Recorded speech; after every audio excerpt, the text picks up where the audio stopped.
बहू का मीठा जहर। कहानी को ध्यान से देखिएगा, शायद ये कहानी आपके जीवन को बदल दे।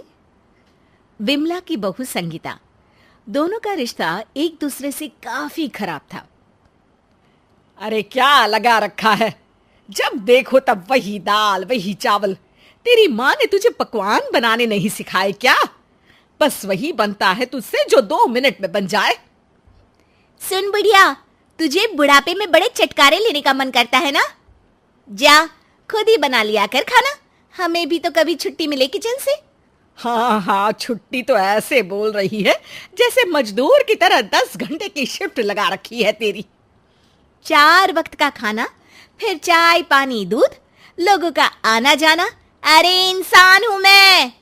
तो कौन सा करोड़ों की कमाई कर रही है? बनाना और खाना, काम ही क्या है तेरे पास? हाँ हाँ, आपने तो कमाकर बड़े अशर्फियों से भरे घड़े गाड़ दिए हैं ना यहाँ।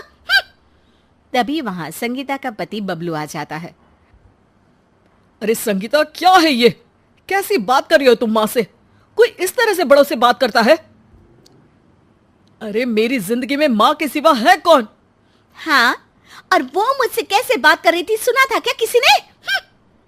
बहू पैर पटकती वहां से निकल जाती है। एक रोज, बेटा, तेरी बहन के घर वाले की नौकरी छूट गई है, खाने पीने को नहीं है, तो कोई मदद क्यों नहीं कर देता? माँ, मेरे पास तो कुछ जुड़ा नहीं है, तू तो जानती है, जो कमाता हूँ पूरा लग जाता है। तो उस बहू को बोलना अपने पापा के घर से लेकर आएगी। अरे दहेज में जितना बोला था वो तो दिया नहीं। 10 बार मैंने घुमा फिरा कर मांगा, लेकिन कहते हैं ना, कान में जूं नहीं रहेगा उन लोगों के। आज बात करता हूँ। अरे नहीं नहीं, तू रहने ही दे, मैं बात करती हूँ। तुझे तो पागल बना देती है वो। अरे सुन, तेरी ननद के पति की नौकरी नहीं रही, रहने खाने पीने के लिए पैसों की जरूरत है। अब हम तो तेरे माँ बाप की तरह है नहीं कि लड़की ब्याह दी तो समझो छुटकारा। अरे बोलना क्या चाहती हो, सीधे सीधे बोलो। और आज चाय नहीं बनाई क्या? अरे सुन चाय की दीवानी, मेरे बेटे ने यहाँ कोई भैंस नहीं बांधी जो दिन में 5 कप चाय दूं पी जाए। अच्छा सुन सीधी बात, तेरे पापा से बोलना कि जो दहेज शादी के वक्त रुक गया था। अरे शादी के 2 साल हो गए मेरे, लेकिन अभी भी आपका दहेज मांगने का सिलसिला रुका नहीं है। अरे चल निकल यहाँ से, या तो बाप के घर से पैसे लेकर आ, या निकल यहाँ से। ये बोलकर सास बहू को घर से निकाल देती है। बहू रोती हुई सीधी एक तांत्रिक के पास पहुंच जाती है।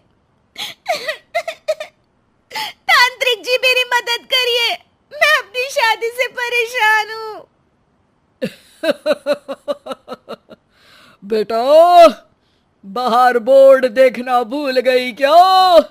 ये वकील नहीं, तांत्रिक बाबा की दुकान है। डर। अरे जानती हूँ, तलाक नहीं देना है मुझे पति को, वो तो बहुत अच्छे हैं, प्यार करते हैं, बस मुझे मेरी सास से छुटकारा चाहिए।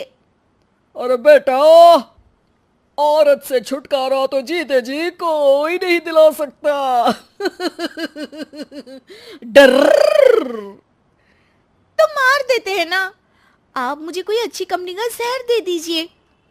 तांत्रिक को बहू की बात पर बहुत गुस्सा आता है, लेकिन वो गुस्से पर काबू करके उससे कहता है, ये ले बेटी, ये जहर है, ये स्लो पॉइजन है। अपनी सास को रोज चाय में मिलाकर दे देना, चंद महीनों में मर जाएगी। डर। बहू बोतल खींचकर भागने ही वाली होती है कि तांत्रिक उसे रोकता है।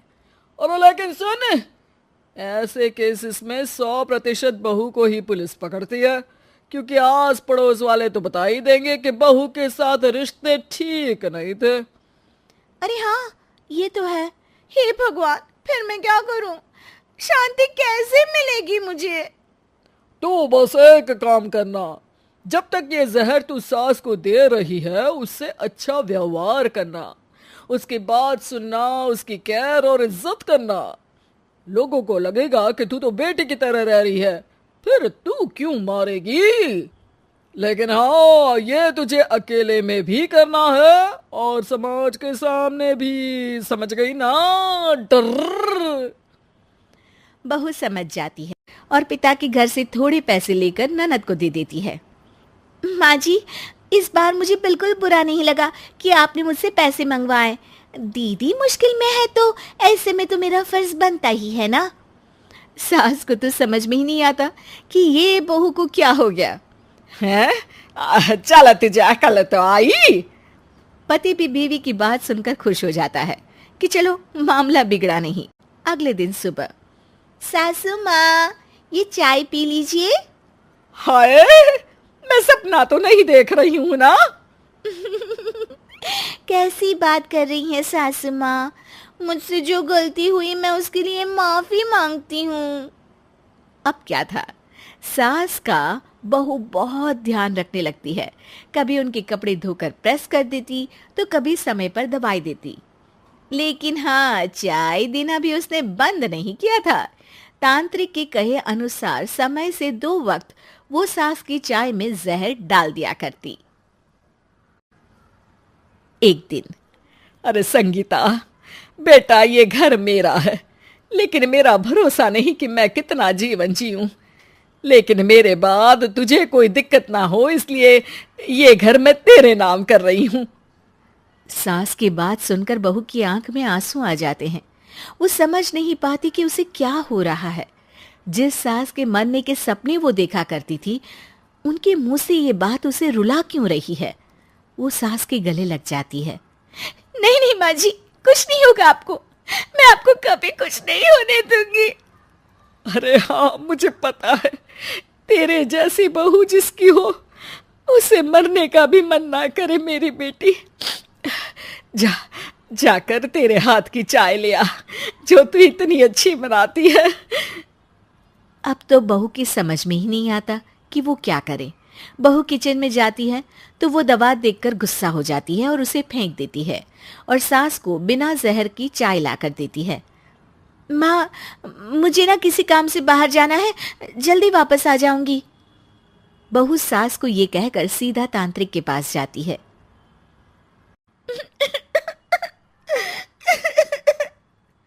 अरे क्या हुआ, मर गई क्या तुम्हारी सास? मरे उनके दुश्मन। अरे मैं तो नादान थी, आप तो समझदार थे, समझा नहीं सकते थे। दे दिया जहर मेरे हाथ में। अरे मैं तो गुस्से में थी। अरे तो अब क्या चाहिए? मुझे उस जहर का काट चाहिए जिससे मेरी सांस ठीक हो जाए और जहर का असर बिल्कुल खत्म हो जाए। मैं माँ जी के बिना नहीं रह सकती। मुझे उनमें अब मेरी माँ दिखाई देती है। अरे बहू, जहर बोतल में नहीं, तेरे दिमाग में था। तेरे दिमाग से जहर निकल गया, यही मेरे लिए बहुत है। उस बोतल में जहर था ही नहीं। डर। बहू खुश हो जाती है। वो भागकर घर आती है और सास को गले लगा लेती है।